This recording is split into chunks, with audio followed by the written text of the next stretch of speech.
balita, pumuputak ang mga chismosa. Live din kung may kung saan. Hanapin nyo na lang. Mga impormasyong mahalaga. Live din kung saan maraming nagbebenta at nagda-dance challenge. No more, no less para sa mga marites. GB Patrol Express. Ihi ng mga malilikot ang kamay, dapat iwasan. Ayon sa doktor, magkakasakit ka pag naihian ka ng mga kleptomaniac. Ang tawag sa sakit na ito ay kleptospirosis.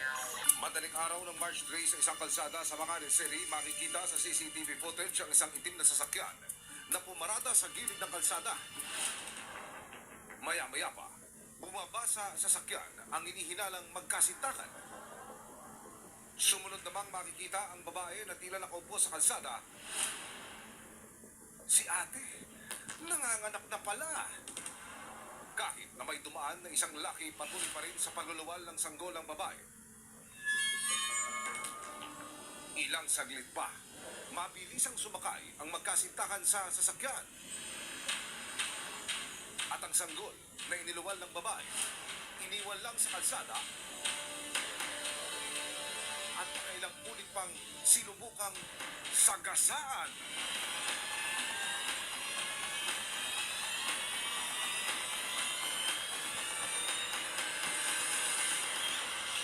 Nahanap ng resibo ang lalaking nakasaksi sa insidente.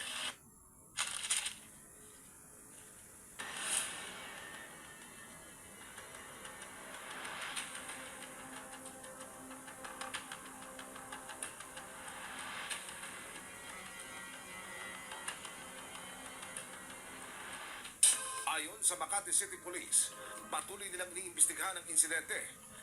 Sa ngayon po, nakalaya po sila at hindi naman po sila nakakulong. At ang kaso na lang po ay maghaharap na lang po sa Prosecutor's Office ng Makati para sa preliminary investigation ng kasong sinampa ng Makati Police Station po. Yung investigador po, siya po ang tumayong nominal complainant dahil dito po ay isang public crime. Ang pinahil po namin na kaso ay intentional abortion po. Ito po ay may kulong ng life imprisonment habang buhay po ang maximum penalty at hanggang aresto mayor na may kulong ng maximum ng 6 na taon hanggang 8 taon na kulong. Nasa isang funeraria sa Pasay City ang mga labi ng sanggol at hanggang ngayon, wala pa rin daw kumukuha rito. Papalitan. Ito ay matapos madalas mapagkamalat ng mga nanunuklik na piso sila. Dahil dyan, para hindi sila malito, gagawin siyang paper bin na kulay orange.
Para kay Carlos Yolo, hindi matutuloy.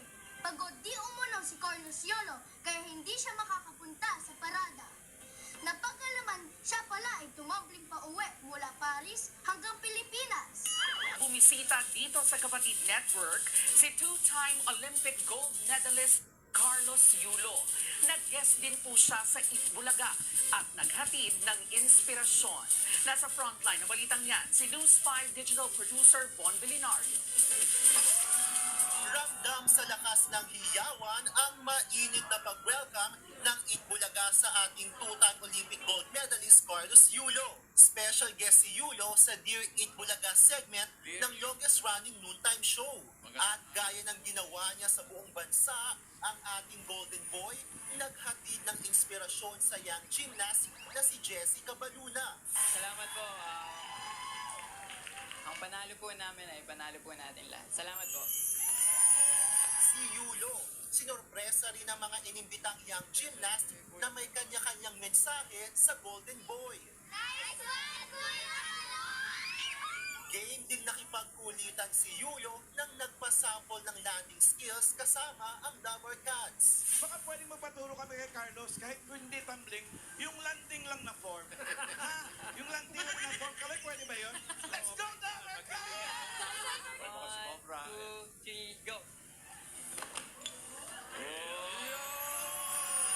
Si Carlos, thankful sa pagmamahal ng mga Dabber Cats at kapatid. Grabe po. Hindi lang po sa Dabber Cats, hindi lang po dito. Grabe po yung pagbaba lang sa airport. Grabe. Sobrang daming mga tao talaga na-reach ko, na-inspire ko sila. Sobrang grateful and sobrang blessed, honored na na-represent ako yung Pilipinas. At syempre, sobrang thankful talaga kay Lord na binigyan niya akong ganitong talento na makita ng buong mundo at maka-inspira ng mga bata ko. Sobrang salamat sa mga nagdasal sa akin, sa amin, mga atlet ng Pilipino ko. Ang president ng Gymnastics Association of the Philippines na si Sylvia Carion, grateful din sa Kapatid Network. Fantastic and welcome. I didn't realize that it would be this way. I was shocked. Mainit na mainit. Very nice. Yeah. The love of the network is beautiful to feel. Nagpapasalamat din si Carion kay MVP Group of Companies Chairman Manny V. Pangilinan dahil sa suporta kay Kaloy simula pa noon. He's my hero, like I say. The support of everyone is fantastic. And I don't care if he's already, and everybody's supporting him now, but his support is the most important. Even if he doesn't give me 1 cent anymore, but his support is always the best support. Because when I needed it most, it came through. Nagbabalita mula sa frontline, Von Belinario, News 5. Isang shop, naloopan ng mga magnanakaw at nilimas ang mga tinda. Tinda ng shop na lamang di effective. Dahil ang binibenta pala ng shop ay mga CCTV camera.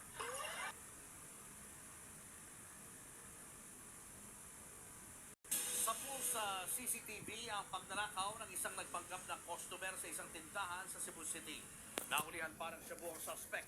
Nasa frontline ng balitang yan, si John Aroa.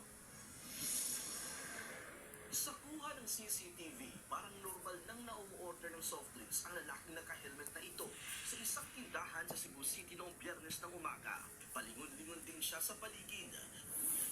Pero nang iabot na ang soft drinks, biglang hinawakan ng lalaki ang kamay ng tindera. Saka tinutok ang kanyang baril. Dito na nagdeklara ng hold up ang lalaki.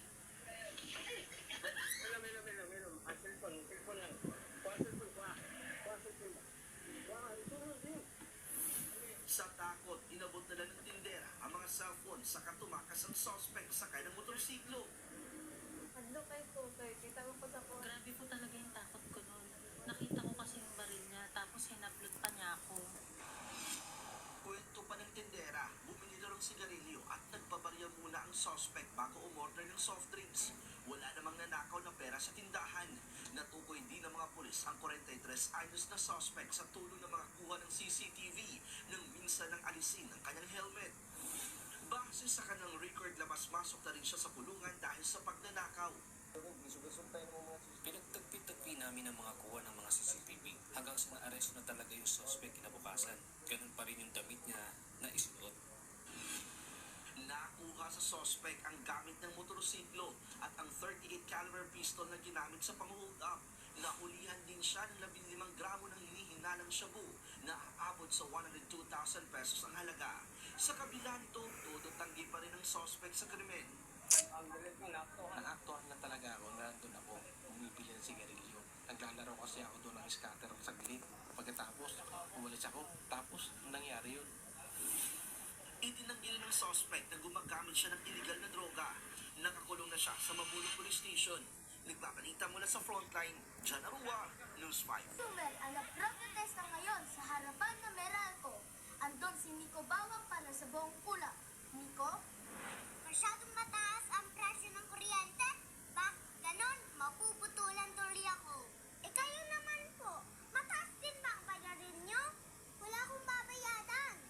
Ba't po kayo nagwewelka? Kasi kapitbahay ko to. Naka-jumper ako sa kanya.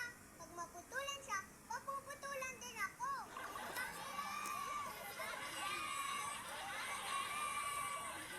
Ha? Eh kung kuryentehin ko kaya kayo? Back to you. Nakakashock naman yung balita. Shock kasi kuryente. At huwag kakalimutan, LSSC, laging sabit sa chika. Ako po, si James Dinsay. Ako lang po si Edwin Cao. Magandang gabi.